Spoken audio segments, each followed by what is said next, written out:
And so when you think about how to grow that business, because the business we were in was helping real estate agents build their business through relationships and referrals, Mm. and content was the big one of the big levers for them to grow their business through relationships and referrals. And the reason is old school before social media, if you had a relationship and referral based business, you would have to see someone face to Yep. face or call someone or email someone to have more dialogue. Yep. And the more dialogue communication you had with them, the more repeat and referral you would get because you just need to stay top of mind with the people who know you, like you, trust you, Hmm. so that when they or someone they know needs you, they refer you. Yeah. And what's just changed over the last decade is like where people are, because in the past they were not on social media because there was no such thing as social media. Hmm. But then as soon as social media came to be, it was like that's where people are. Yep. They're on their phones looking at social media. So if you want to take the concept of how do I stay top of mind and have some dialogue where I'm showing and telling things, because that's what you would do in a conversation anyways, show and tell, Yep. that's all social media is. And it's actually way more efficient because you don't have to book a time to call or go see someone. You just make content and it will show up in front of them when they're on there. Yep. And then you're now communicating with your database, which is your past clients, friends, family, fans, referral partners. And that's the new way to stimulate the new referral based business. And to us, we're like, oh wow, of course, it makes sense connecting the dots and reverse Yeah. engineering it. And we're so pumped because DEKORA has been around for so long, and we're like, how do we grow this business? And so social media and content is like at the forefront of how we're Especially doing since it. they weren't tapped into it before. It's They like weren't a doing it before, yet they had this big database and yeah. this great brand. They had all these past clients, but they Yeah. weren't staying top of mind because they didn't do any of the marketing. Yeah, they didn't And think they needed that part of their business because they were yeah, just working waiting for the with phone to ring. yeah, and And I'm working like, with the I'm like, people they're used to working with. sure. And Yeah. the phone will ring, Sure. but it will ring a whole lot more if you stay top of mind with content. Yeah, and not to mention now Instagram is the content that you put on Instagram is showing up on Google. So, like, I am a huge Google Alerts fanatic. I'm looking at my Google Alerts like 10 times a day and have them for everything staging and real estate related.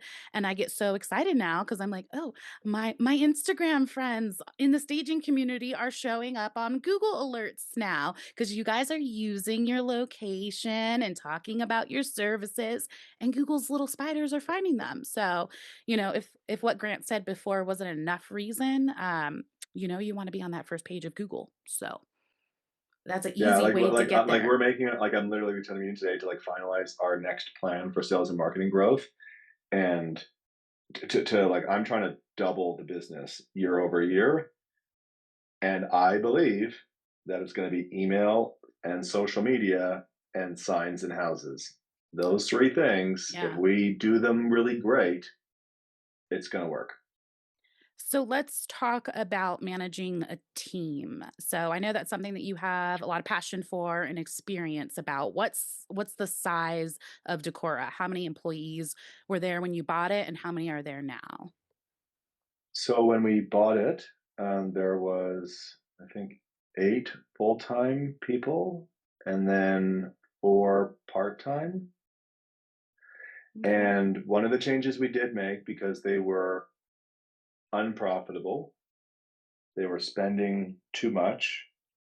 And really, what was happening is they were spending too much for the volume of sales they were creating, because you get in this like vicious cycle as an owner sometimes, and that sales go down for some reason, COVID, like market something, and then you cut back, and they pulled their entire marketing spend. So I looked at their P and L, and I was like, your best year you had $50,000 a year in marketing.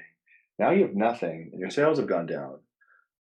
You just need to spend some money on marketing. He's like, well, yeah, but we don't have any money for it. And I'm like, but that's the whole thing. Like you spend it to make it, Yeah. not I wait to make it to spend it. That that will never happen. You're gonna be in this cycle for a long right? Like, time. you know, Yeah. but I understand that because when Yeah. you're in that moment, you're like, I don't have any money. How am I going to do marketing?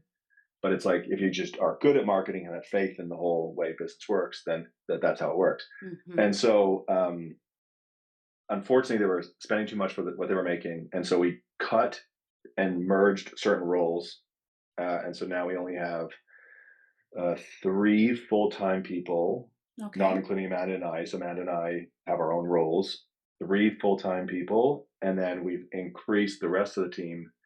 And some of the full-time people are now part-time, and they're still getting full-time hours because all the part-time people are the movers, and the assistants and the Okay. stylists.